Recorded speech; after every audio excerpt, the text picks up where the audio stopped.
Hi, I'm Selena Dawood, and joining me today is Raad Hossain. Raad is an internationally trained finance professional and works for BMO Capital Market. And Raad has been in the country for 5 years. So thank you so much for joining us today, Raad. My pleasure.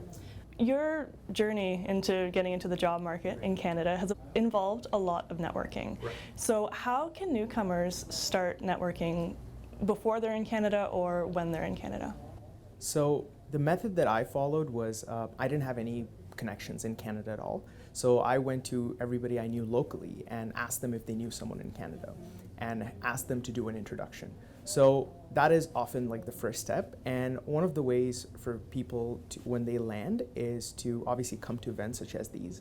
And also, sometimes just reach out to recruiters. Like I had actually gone to recruiters' offices and just asked for an appointment straight up.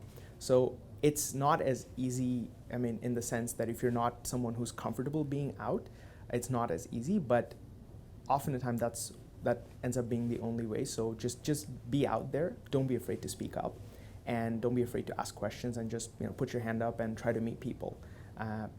Reach out to them on LinkedIn, connect with them through mutual connections, or just show up to recruiters' offices. All right, and if they do pursue recruiters, what can they expect?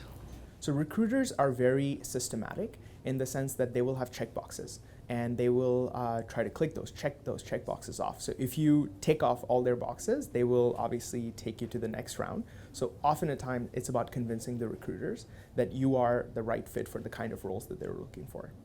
And make sure you lay it out well on your resume and when you talk to them, so that they can check off all the boxes. And when you were job searching in Canada, how did you overcome the obstacle of not having Canadian experience during your interview?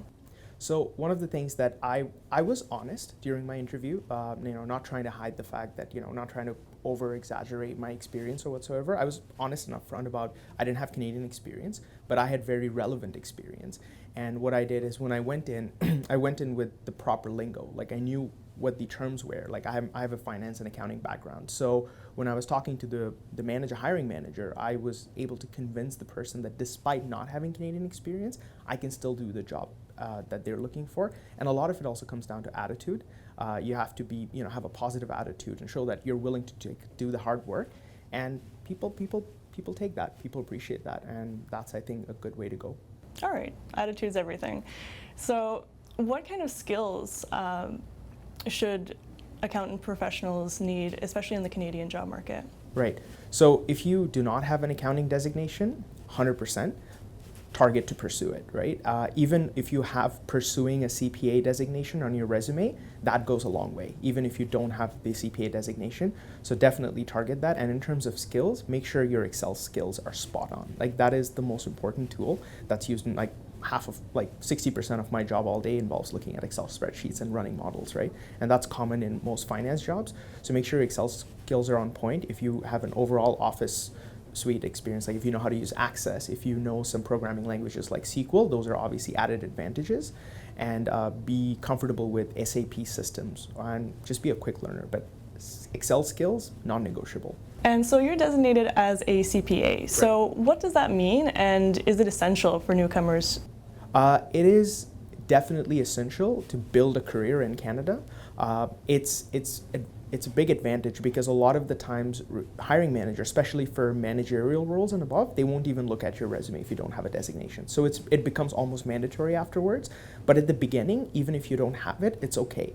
If you start the process of pursuing it and you have that on your resume, it goes a long way.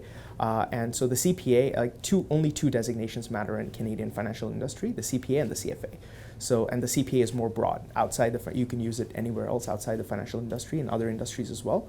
So 100%, someone should target to pursue that. And if they don't have it, they should at least start the process of getting it.